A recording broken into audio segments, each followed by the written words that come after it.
Assalamualaikum warahmatullahi wabarakatuh. Alhamdulillahirabbil alamin. Wa bihi nasta'in 'ala umuri dunya waddin. Wassalatu wassalamu ala asrofil anbiya'i wal mursalin wa ala alihi washabihi ajma'in, amma ba'du.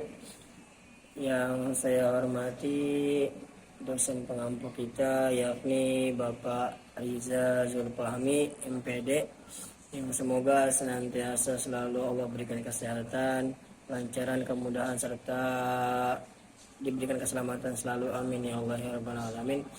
Serta yang saya hormati teman-temanku sekalian yang berbahagia, yang semoga selalu diberikan kasih sayang oleh Allah Subhanahu wa taala, amin ya Allah ya rabbal alamin. Saya atas nama Syamil Basyir Ubaidillah dari kelas MPI reguler A semester 2. Izinkan saya mempresentasikan hubungan yang PowerPoint yang berjudul hubungan industrial dan regulasi. Oke, mari kita buka PPT-nya. Nah, di sini ya PPT-nya sudah kita buka ya. Nomor tema hubungan industrial dan regulasi. Nah, kita lanjut ke slide selanjutnya. Ya. Apa itu pengertian hubungan industrial dan regulasi? Ya. Definisi dan konsep dasar hubungan industrial adalah sistem hubungan yang terbentuk antara pekerja, pengusaha, dan pemerintah dalam proses produksi barang dan jasa. Hubungan ini berlandaskan nilai-nilai Pancasila dan Undang-Undang Dasar 1945 sebagai dasar negara Indonesia. Regulasi adalah seperangkat aturan hukum yang mengatur hubungan kerja antara pekerja dan pengusaha. Regulasi bertujuan untuk melindungi hak dan kewajiban semua pihak agar tercipta keseimbangan dan keadilan dalam dunia kerja. Lanjut slide selanjutnya, tujuan hubungan industrial. 3 tujuan utama dalam hubungan industrial. Yang pertama ialah hubungan harmonis, ya. Menciptakan hubungan kerja yang harmonis antara pekerja, pengusaha, dan pemerintah demi terciptanya iklim kerja yang kondusif dan produktif, ya, serta nyaman. Terus yang kedua ialah perlindungan hak. Melindungi hak akan kewajiban pekerja serta pengusaha sesuai peraturan perundang-undangan yang berlaku agar tercipta keadilan dalam hubungan kerja. Nah, yang ketiga ialah produktivitas kerja. Meningkatkan produktivitas kerja melalui hubungan industrial yang sehat sehingga mendorong kemajuan pengusaha dan kesejahteraan pekerja secara bersamaan. Nah, lanjut slide selanjutnya, yang keempat, slide keempat. Ya, tujuan hubungan industrial. Nah, tujuannya ialah bagian 2 ya. Mencegah konflik dan menciptakan kesejahteraan. Nah, ini ada 2 tujuan ya. Yang pertama mencegah konflik dan yang kedua ialah menciptakan kesejahteraan.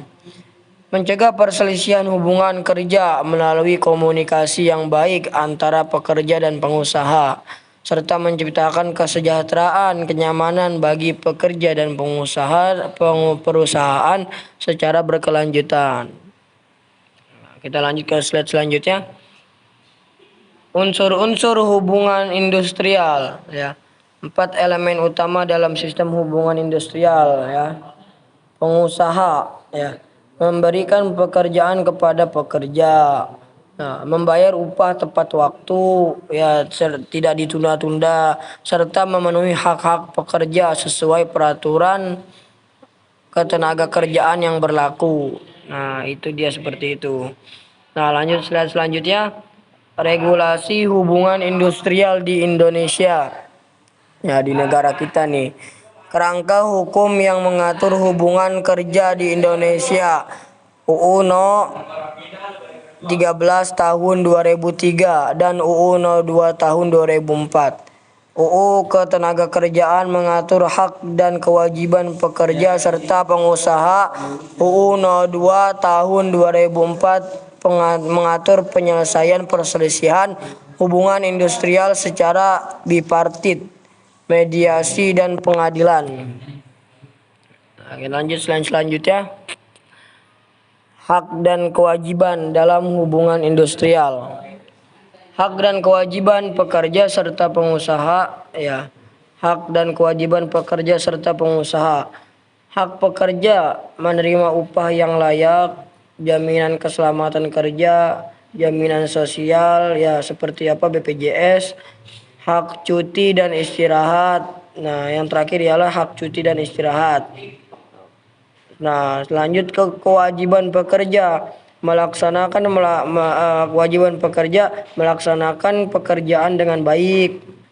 Dan yang kedua ialah mematuhi aturan perusahaan.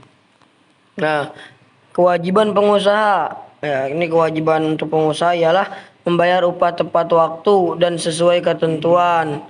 Nah, tidak ditunda-tunda, tidak dipotong-potong gajinya, ya. Dan yang kedua ialah menjamin keselamatan dan kesejahteraan kerja. Nah, yang ketiga ialah memberikan perlindungan hak pekerja. Yang ketiga ialah memberikan perlindungan hak pekerja, ya, karyawan semua dilindungi dan maupun dirinya dan hak-haknya gitu.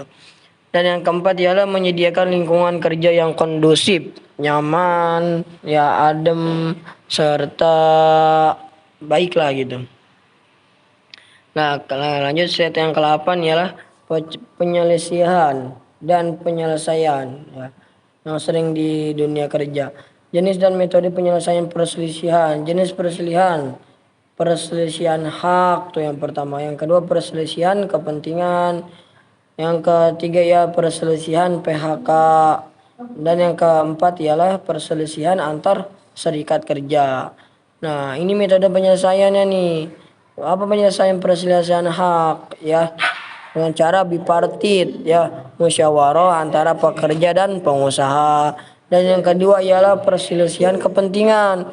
Nah, dengan cara apa nyelesainnya? Mediasi, ya, melibatkan mediator dari pemerintah, dari tokoh-tokoh yang ahli lah gitu. Dari pemerintah seperti keadilan, di pemerintahan keadilan, jaksa atau hakim lah gitu. Nah, terus perselisihan PHK, gimana cara penyelesaiannya? Konsiliasi, ya, melalui konsiliator yang disepakati. Nah, yang keempat ialah perselisihan antar serikat pekerja, ya. Penyelesaiannya ialah arbitrase, ya, keputusan arbiter yang mengikat, ya. Dan yang terakhir adalah pengadilan hubungan industrial. Nah, lanjut ke selanjutnya. Manfaat hubungan industrial yang baik. Dampak positif hubungan industrial yang harmonis bagi pekerja dan perusahaan. Yang pertama ialah meningkatkan produktivitas. Ya, hubungan industrial yang baik mendorong semangat kerja dan efisiensi sehingga produktivitas perusahaan meningkat secara signifikan dan berkelanjutan. Dan yang kedua ialah suasana kerja kondusif. Nah, lingkungan kerja yang harmonis dan saling menghormati menciptakan suasana kondusif yang mengurangi stres dan meningkatkan kepuasan kerja bagi seluruh karyawan. Nah, yang ketiga ialah kesejahteraan dan stabilitas, mengurangi konflik antara pekerja dan pengusaha, meningkatkan kesejahteraan pekerja serta mendorong pertumbuhan ekonomi dan stabilitas dunia kerja. Itu. Nah, setelah akhir ialah kesimpulan hubungan industrial dan regulasi. Kesimpulan dari semuanya ialah poin-poin utama dari hubungan industrial dan regulasi ialah hubungan industrial adalah kerjasama antara pekerja, pengusaha, dan pemerintah dalam proses produksi. Nah, hubungan industrial tuh, ya. Dan yang kedua ialah regulasi. Ya, regulasi ialah melindungi hak dan kewajiban semua pihak secara adil dan terstruktur. Dan yang terakhir, yang ketiga ialah hubungan industrial yang harmonis meningkatkan produktivitas, kesejahteraan dan stabilitas dunia kerja serta kemajuan perusahaan. Nah, seperti itu. Dan terakhir ialah terima kasih. Cukup sekian ya, presentasi dari saya. Apabila ada kata-kata yang salah, apabila ada yang kurang, mari kita diskusikan bersama. Serta mungkin ada tambahan dari dosen pengampu kita, yakni Bapak Riza Zulfahmi. Ya, serta kita sama-sama memecahkan masalah dan mencari kebenaran tambahan ya dalam materi ini. Ya. Terima kasih, sekian dari saya. Assalamualaikum warahmatullahi wabarakatuh.